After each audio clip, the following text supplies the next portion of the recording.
Hi guys! Luto-luto ulit. Ito na si Lolo. Tingnan niyo. Oy! Ang init na ng init na ng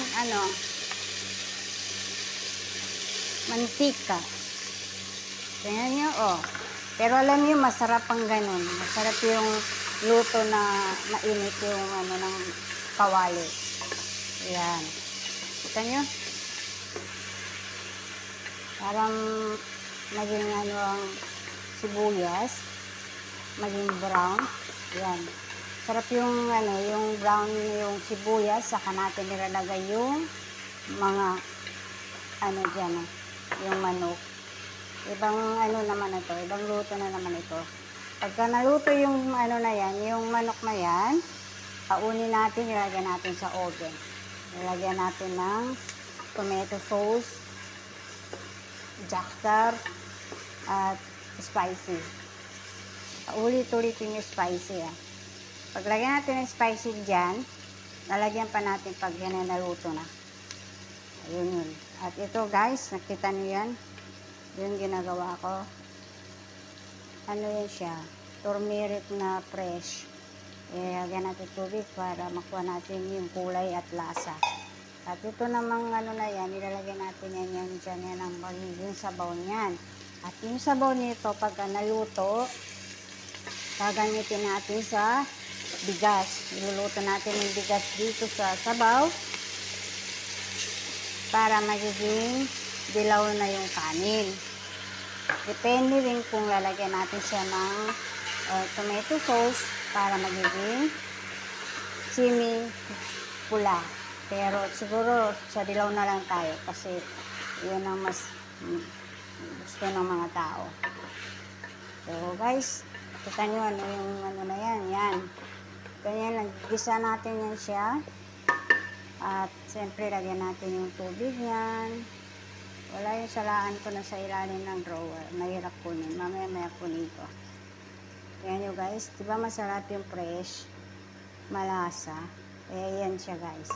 Uulitin ko siya, lagyan ko pa yan na siya ng mainit na tubig para magiging dilaw na dilaw pa siya. Para hindi masama yung sapal niyan. Ganyan ko siya kasi alam naman yun na minsan yung ibang kumakain ay nagsasabi, bakit meron dito? Ayaw nila na makita yung mga, yung mga sibuyas na yan, bawang.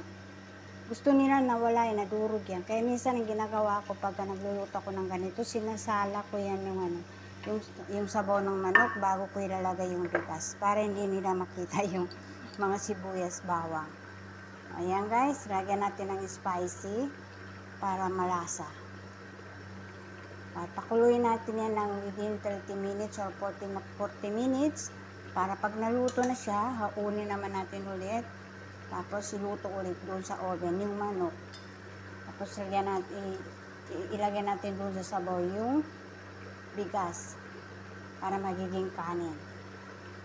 Kita niyo yan guys, gaano kadami yung mga nilalagay ng mga spicy. Hindi katulad sa atin na pwede na yung tubig lang, yung sibuyas bawang sa yung tinola, di ba?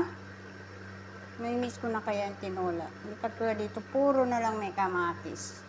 At mayroong mga garlic. Yan ang dito. Ibang luto nila dito. So guys, lagyan natin siya ng tubig para kulo-kulo-kulo.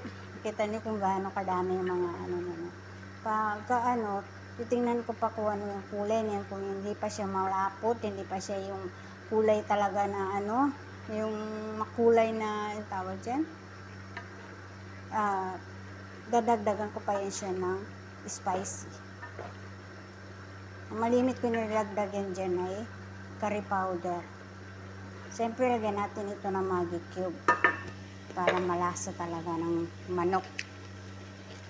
Yung manok, nalagyan pa natin ng chicken Maggi cube, manok pa din. Diba? Yan yung yan ang utos Kaya, hindi tayo pwedeng lumabag sa batas. Policy yan ni Meta, hindi pala si Meta. Si Madam. Okay guys, tapos lagyan pa natin ng powder na ito.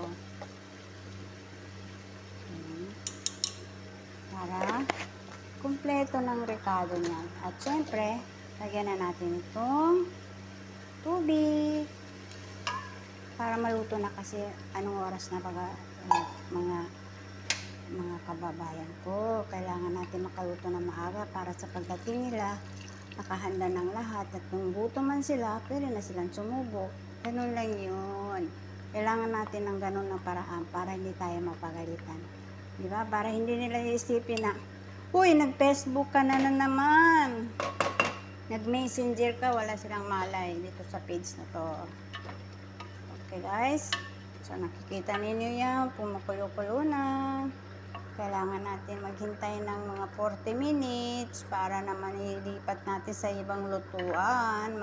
Matrabaho ang dito pagluluto. Hindi katulad sa atin sa Pilipinas, kung ito ay ginawa ko na lang adobo, o di kaya ginawa natin yan na tinola, isang salang na lang, di ba? Pero dito, pag inaon ko yan, nalagay pa dun sa may oven. O siya nga guys, dagdagan ko yung sabaw para kasi pagka naluto, yung sabaw niyan gagamitin ko sa bigas. Ayan. So, ang kalabasan ng kanin natin ay dilaw na ang tawagin namin sa nung nag-test ako, tawag nila doon ay kapsa. Kapsa ang tawag nila. So, asin na lang yata ang kulang dyan. So, babay na lang muna guys. See you in the next video.